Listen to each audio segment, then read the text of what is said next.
Does the rebirth of ACG all conditions gear finally crack the code for Nike trail running? Nike ACG Ultrafly Trail, straight out of the box on the run. Let's talk specs first.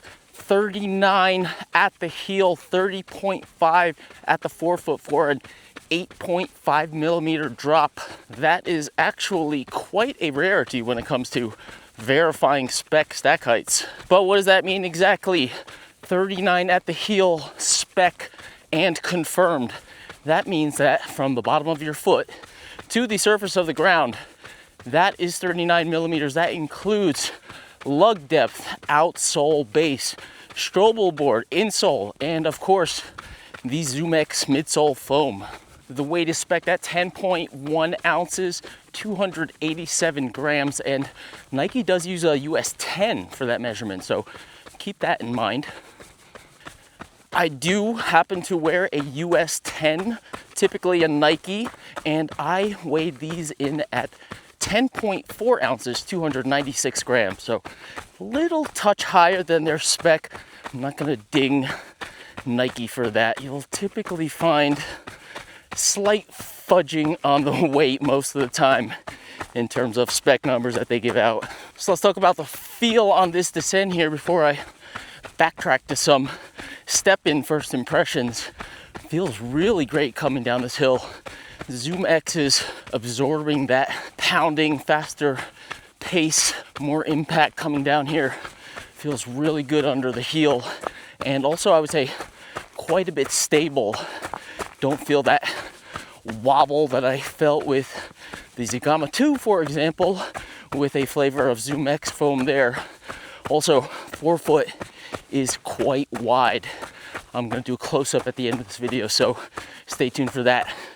Quite wide at the base of the forefoot, base of the toes. So as I land into that heel there and roll forward on the descent into that wide forefoot, feels really great, really stable.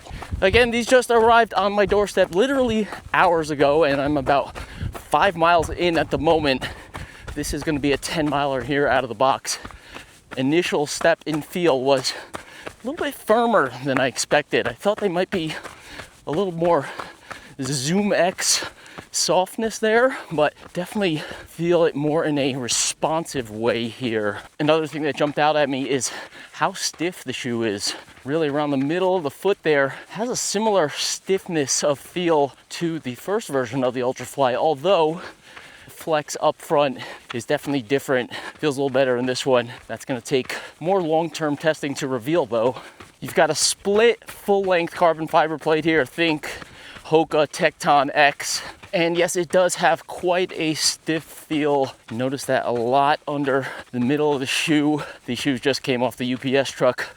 I'm wondering if maybe the foam will kind of bed in a little bit, maybe open up a little with more test miles. I think that descent really made it feel quite a bit different than it did early in my run when it was more flat and also climbing with the stiffness of that carbon fiber plate, or plates, I should say. Split plate?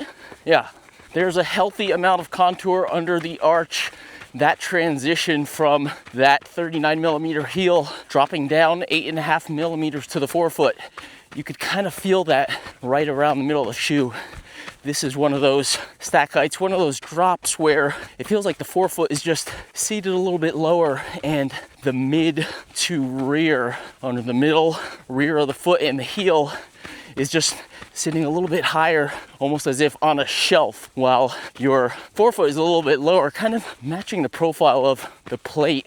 That kind of stiffness from the carbon fiber plate, that interior geometry under the foot, that is something definitely dig into more in my fuller review down the road. I'm gonna put a lot of miles into this one, also some comparison testing for sure. Perhaps it's a sign in a certain sense that I did not mention the Vibram Mega Grip until now. It has made an appearance in certain Nike trail models already, so hopefully that is changing the mindset of a lot of runners out there. Not the first thing that comes to mind when you think of Nike trail. The lack, let's say, of performance of an outsole That is not going to be an issue here. Again, this is just a feel out run today. I typically, especially with trail super shoes like this, take a little bit more mellow on the first run. Feel out the fit, the ride without getting into anything too crazy. So hold your comments as far as testing this shoe in all conditions. Let's just say probably testing some conditions today. Quite maneuverable around here though. Better than I would have expected after first few steps out of the house and first few steps walking around the house. Fit seems to be very dialed in. Foot security also. I was kind of feeling a little touch of heel slippage initially. It's well padded on the interior of the shoe, but with that stiffness there, it's getting some of that heel pulling out of the shoe, but it seems to be handling quite well as I'm kind of at least a little bit hopping around here and there. Real legit stability testing though, again, another item for the more long-term testing. Where was I going there? Oh yeah, Vibram Mega Grip light base traction lug outsole here, 3mm lug depth. They didn't go deeper all the way up perhaps to 4mm. I think the intention is to keep this as a runnable, fast feeling shoe underfoot. Want to avoid that kind of luggy feel that you can get at times with deeper lugs. After all, this is a Western States winning shoe here. I talked about having a US 10. The two most recent trail shoes from Nike, the ones I also have recently tested, the Terra Kiger 10 I have in US 9.5, and that fits me okay. I've been wearing thinner socks with that one, and for the kind of duration and distance I'm taking that shoe out in daily training, that kind of thing. Check out my comparison with the Chirac 02. I'm fine in US 9.5 there, but this one I have in a 10. I definitely have more space in the toe box in this model here. The Wild Horse 10, on the other hand, I had a feeling just looking at that shoe that I would have wanted to have a US 10 in that shoe, even though I had the Terra Kiger 10 in the 9.5, and I was actually correct. I'm quite squeezed in the Wild Horse 10 in the same US 10 that I have here. I noted in my reviews of that shoe, there seems to be this triangular inflection point where the shoe kind of turns over, and it just feels very thin in terms of this midsole at the front of the toe box in that Wild Horse shoe, and in combination with the low volume upper, it's just really tight over the top of the foot, and I think it's even a bit shorter. In the 10 here, I don't know if they adjusted the sizing as far as having this be like a 100-mile shoe. In fact, it is definitely more space, more vertical space. You can see here in the toe box there, this is completely different than the Wild Horse 10 that I have in the same size. So keep that in mind relative to other Nike models that you may have, the current ones that is. I still feel a kind of similar triangular turnover point in this shoe here, as in I talked about on the run with that 8.5mm drop. It feels like this section is up on a shelf, and then the drop kind of scoops down like this way, and the front base of your foot is sitting a little bit lower, but it feels higher still even in the middle of the foot. It's not like a gradual drop there. Compared to the Wild Horse 10, it does feel like there's more foam under here, even though I do feel like from here to here, you got that triangle point, and that's kind of your push-off point once the shoe turns over there. But it felt so thin in the Wild Horse 10, not the case here. It feels definitely thinner in comparison to this area of the shoe coming down that hill, also landing on the ZoomX in the rear. That feels quite substantial and comfortable on the descent. But getting up on the toes, you notice that it does kind of narrow a bit in terms of the midsole underfoot, thins out there, and that gives you a good amount of feel under the toes there. Again, this is my first run. I'm gonna really dig into this a lot more going forward. Quick close-up here. Talked about potential stiffness of the shoe, potential heel kind of not being as seated as I would like. It's definitely substantially padded around there. They don't do anything crazy. It's just a nice ring of padding in there. I do like that. I also talked about this width right at this point right here. It does sit a little bit further back, and I find that's nice. It gives a really solid base when you're landing. Again, coming down the descent felt very solid and stable. You could see that width point right here. I didn't measure the platform yet. I'll put it up on the screen there. Get a good look at the 3mm lugs there. Vibram Mega Grip light base. You can see all these cutouts to keep the weight decent here.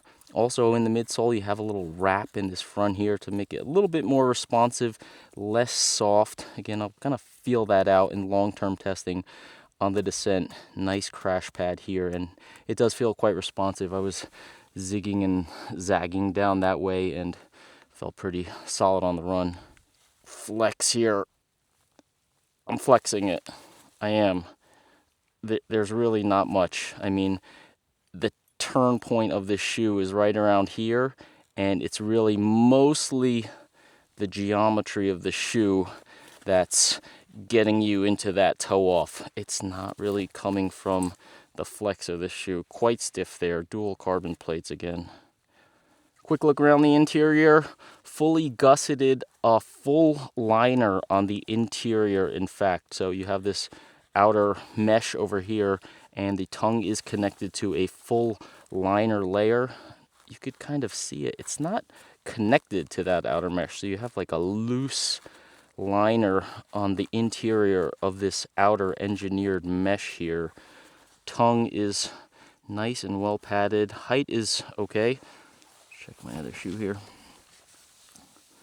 Yeah, the height of the tongue is okay. Knot is sitting in the padding there, so no issue with lace bite. I feel like it's kind of close. If you had to use a runner's knot, you might be on the edge of this padding here, so perhaps they could have made this just like a couple millimeters taller here, but the rest of the tongue is quite well padded, quite comfortable. You could really cinch the fit down on this one, and I didn't notice the laces at any point on my foot. And actually, as I was going on, coming up the hill with the shoe maybe perhaps feeling a little stiffer out of the box, I noticed that kind of heel slippage a little bit, but seemed to open up a little as I get on with this run. I think I'm gonna expect the foam to kind of bed in a little. It's gonna mold around my foot a little bit better, and I'm expecting that I will have a better heel hold as the miles pile onto this one. Thank you for tuning in once again to Humble Running. Please do not knock me for the mere some conditions testing out here today. I am in the midst of a pretty heavy training block, so there are plenty of miles to go around. There is going to be a full follow-up on this one, and as usual, comparison testing. Let me know what you want to see down in the comments below. When this video comes out, I will answer any questions you have about this shoe. I'll have a little bit more mileage in them by then, and I'm not saving anything for down the road. I'll answer whatever you want to know down there, but only under one condition. Do me a favor and check out the description. I've got links in there to related content, affiliate links all the time. Clicking through some of that stuff does help support the channel, get me in shoes like this, bring you more content on the run. So check that stuff out. I will see you out on the trails next time.